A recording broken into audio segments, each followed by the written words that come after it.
नमस्कार मंडळी, आपले खूप खूप स्वागत आहे तन्वीज रसोई या यूट्यूब चॅनलमध्ये. तर तुम्ही आपला आजचा थंबनेल तर बघितलाच असेल. आज आपण कोबीची पानं पाण्यामध्ये वाफवून काहीतरी छान अशी रेसिपी येथे बनवणार आहोत. नेहमी नेहमी काहीतरी वेगळं खायचं असतं, यासाठी ही आपण वेगळी डिश थोडीशी ट्राय केलेली आहे. आपण पकोडे, मंचुरियन, कोबी पकोडा हे तर नेहमीच बनवत असतो, पण नेहमीपेक्षा काहीतरी वेगळं करण्याची मी इथे प्रयत्न केलेला आहे. त्यामुळे व्हिडिओ कुठेही स्किप न करता शेवटपर्यंत नक्कीच बघा. चला तर मग थेट रेसिपीकडे वळूया. तर सर्वप्रथम आपण येथे सगळ्या वेगवेगळ्या प्रकारच्या भाज्या घेतलेल्या आहेत. कोबी घेतलेली आहे, तसंच कॅप्सिकम घेतलेली आहे म्हणजे शिमला मिरची, गाजर घेतलेला आहे, 1-2 कांदे घेतलेले आहेत, तसेच कांदापातसुद्धा घेतलेली आहे. कांदापातचे खालचे कांदेसुद्धा मी व्यवस्थित असे सोलून घेतलेले आहेत. तसंच आलं घेतलेलं आहे, लसूण घेतलेलं आहे, हिरव्या मिरच्या घेतलेल्या आहेत, पनीर घेतलेलं आहे. सर्व साहित्य मी ऑलरेडी व्यवस्थित असं स्वच्छ धुवून असं घेतलेलं आहे. आता हे आपल्याला बारीक चिरून घ्यायचं आहे.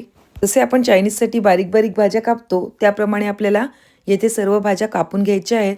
तर सगळ्यात पहिले मी कांदापात बारीक अशी कापून घेत आहे.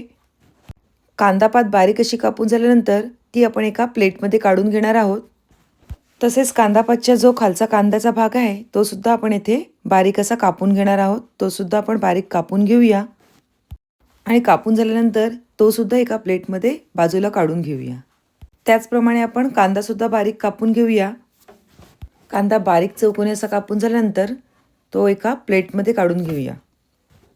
तसेच तुम्ही आपल्या जर चॅनलवर नवीन असाल तर आपल्या या चॅनलला म्हणजेच तन्वीज रसोई या यूट्यूब चॅनलला लाईक, शेअर आणि सबस्क्राईब करायला अजिबात विसरू नका. तसेच बाजूला असलेल्या बेल आयकॉनवर प्रेस करायला विसरू नका, म्हणजे जेव्हा जेव्हा मी काही नवीन पदार्थ बनवेल त्याचे सगळ्यात पहिले नोटिफिकेशन तुम्हाला येईल. तर इथे आपले बारीक मिरचीसुद्धा कापून झालेली आहे. आता आपण आलंसुद्धा बारीक असं सुरीच्या साहाय्याने कापून घेऊया. आलं कापून झाल्यानंतर आपण लसूणसुद्धा असंच बारीक कापून घेऊया. कधीही आलं आणि लसूण हे जेव्हा फ्रेश कापून घेतो ना, तेव्हा त्याचा स्मेल आणि अरोमा एवढा छान असतो ना, त्यामुळे आलं आणि लसूण फ्रेश कापून घेतलेले योग्य आहे. आता हे सुद्धा आपण एका प्लेटमध्ये बाजूला काढून घेऊया. त्यानंतर आपल्याला गाजरसुद्धा बारीक असं करून घ्यायचं आहे, पण त्याआधी ते आपल्याला सोलरच्या साहाय्याने सोलून घेऊया. तर बारीक न करता मी डायरेक्टली जो चॉपर असतो त्याचा यूज केलेला आहे, त्यामध्ये घालून आपले हे गाजर बारीक करून घेणार आहे. तर कापलेले सर्व गाजर आपण या कटरमध्ये घालून घेऊया आणि त्याचे बारीक असे तुकडे करून घेऊया. तर आपण आता हे भांडं बंद करून घेतलेलं आहे. आता हे व्यवस्थित असं बारीक करून घेऊया. तर इथे आपले कटरमध्ये लगेचच आपला गाजर बारीक झालेला आहे, ते सुद्धा एका प्लेटमध्ये बाजूला काढून घेऊया. गाजर कापून झाल्यानंतर आता आपल्याला इथे शिमला मिरची बारीक अशी कापून घ्यायची आहे. ती आपण सुरीच्या साहाय्याने बारीक अशी कापून घेणार आहोत. तर शिमला मिरचीसुद्धा आपण बारीक अशी कापून घेतलेली आहे. तीसुद्धा एका प्लेटमध्ये आपण सर्व काढून घेऊया. शिमला मिरची काढून घेतल्यानंतर आता आपल्याला कोबी कापून घ्यायची आहे, पण कोबी कापण्याच्या अगोदर आपल्याला या कोबीची वरची पानं रेसिपीसाठी लागणार आहेत. त्यासाठी या कोबीची बरीचशी पानं आपण काढून घेऊया. तुम्हाला नक्कीच उत्सुकता लागली असेल की आज आपण येथे काय बनवणार आहोत. आपण लवकरच बघून घेऊया. आता ही पानं बाजूला ठेवून देऊया आणि आपण कोबी आपल्याला पाहिजे तेवढी कापून घेऊया. ती सुद्धा आपण कटरमध्येच घालून बारीक अशी करून घेणार आहोत. पण त्याआधी कोबीचे बारीक असे तुकडे करून घ्यायचे आहेत, म्हणजे त्यामुळे कटरमध्ये बारीक करायला काही त्रास होणार नाही. कापलेली सर्व कोबी आपण कटरमध्ये घालून घेऊया आणि कोबीसुद्धा बारीक अशी कापून घेऊया. तर इथे आपली कोबीसुद्धा बारीक अशी कापून झालेली आहे, तर तीसुद्धा प्लेटमध्ये काढून घेऊया. आता सगळं झाल्यानंतर आपल्याला पनीर असं बारीक खिसून घ्यायचं आहे, तर ते सुद्धा आपण खिसणीवर खिसून घेऊया. तर इथे घेतलेलं पनीरसुद्धा आपलं खिसून झालेलं आहे, ते सुद्धा आपण एका प्लेटमध्ये काढून घेऊया. तर इथे आपल्याला पाहिजे त्या सगळ्या गोष्टी बारीक अशा कापून झालेल्या आहेत, म्हणजेच किसून झाले आहेत, कापून झालेल्या आहेत. तर आता आपण पुढच्या तयारीला लागूया. तर सगळ्यात पहिले मी गॅसवर पॅन ठेवून घेतलेलं आहे आणि त्यामध्ये 5 ते 6 चम्मच तेल घालून घेतलेले आहे. तेल छान असं गरम झाल्यानंतर आपल्याला यामध्ये लसूण, मिरची, आलं ह्या तिन्ही गोष्टी घालून घ्यायच्या आहेत. तर त्या तिन्ही गोष्टी आपण यामध्ये घालून घेऊया आणि या स्टेजला आपला गॅस हा फास्टच ठेवायचा आहे. आता हे फास्ट गॅसवर पटापट असं परतवून घ्यायचं आहे, त्यामुळे आलं, लसूण, मिरचीचा छान असा फ्लेवर या तेलाला येऊन जाईल.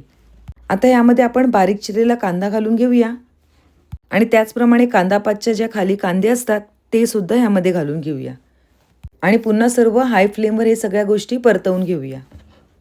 आपल्याला सर्व भाज्या पटापट अशा परतवून घ्यायच्या आहेत. थोड्याशा कचवटच ठेवायच्या आहेत, संपूर्णपणे शिजवायच्या नाही आहेत. आता यामध्ये आपण गाजरसुद्धा घालून घेतलेला आहे, तो सुद्धा आपण यामध्ये परतवून घेऊया. गाजर घालून झाल्यानंतर आपण यामध्ये कोबी आणि शिमला मिरचीसुद्धा घालून घेऊया आणि ते सुद्धा हाय फ्लेमवर पटापट असं परतवून घेऊया. सर्व गोष्टी झाल्यानंतर 1 ते 2 मिनटं पुन्हा सगळं परतवून घ्यायचं आहे. आणि आता यामध्ये आपल्याला बारीक किसलेलं पनीरसुद्धा घालून घ्यायचं आहे. तर आपण यामध्ये पनीरसुद्धा घालून घेऊया आणि व्यवस्थित असं परतवून घेऊया. तर पनीरसुद्धा यामध्ये आपलं व्यवस्थित असं परतवून झालेलं आहे. आता यामध्ये आपल्याला काही इन्ग्रेडियंट घालून घ्यायचे आहेत, तर ते सुद्धा घालून घेऊया. पण त्याआधी यामध्ये कोथिंबीर आणि कांदापातसुद्धा घालून घेऊया आणि कोथिंबीर आणि कांदापातसुद्धा व्यवस्थित अशी परतवून घेऊया. सगळे पदार्थ एकत्रित एकजीव झाल्यानंतर आपल्याला यामध्ये काही इन्ग्रेडियंट घालून घ्यायचे ते घालून घेऊया. तर सगळ्यात पहिले मी 5 ते 6 चमच यामध्ये सोया सॉस घालून घेतलेला आहे. एक छोटा चमचा भरून येथे ब्लॅक पेपर घालून घेतलेला आहे. चवीपुरते मीठ घालून घेऊया आणि एक छोटी वाटी भरून येईल एवढा टोमॅटो केचप आपण येथे घालून घेतलेला आहे. आता हे सगळं व्यवस्थित एकत्रित एकजीव करून घेऊया.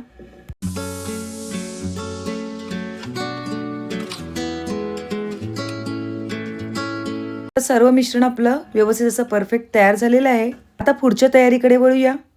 तर गॅसवर कढईमध्ये मी पहिलेच पाणी गरम करत ठेवलेलं आणि आपण जी कोबीची पानं काढून घेतलेली ती या पाण्यामध्ये घालून घ्यायची आहेत. ही पानं आपल्याला पाण्यामध्ये सॉफ्ट अशी करून घ्यायची आहेत. तर एक उकळी येईपर्यंत आपल्याला ही पानं ह्या पाण्यामध्ये ठेवून द्यायची आहेत.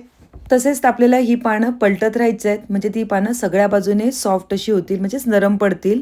त्याप्रमाणे आपल्याला ही पानं पलटून घ्यायची आहेत.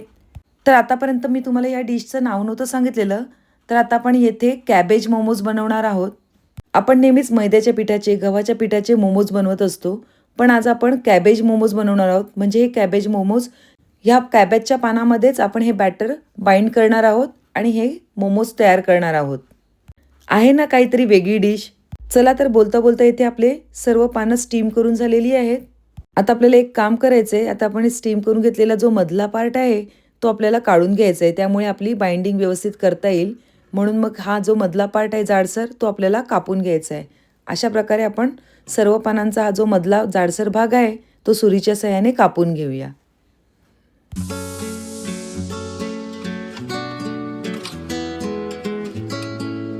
सर्व पानांचा जाडसर भाग काढून झालेला आहे. आता एक पान घ्यायचं आहे आणि त्यामध्ये आपण जे तयार केलेलं बॅटर आहे हे घालून घ्यायचं आहे. बॅटर घालून झाल्यानंतर आपल्याला हे पॅन आता रॅप करून घ्यायचं आहे. तर आपण व्यवस्थित असं हे पान रॅप करून घेऊया आणि फोल्ड मारून ठेवून देऊया.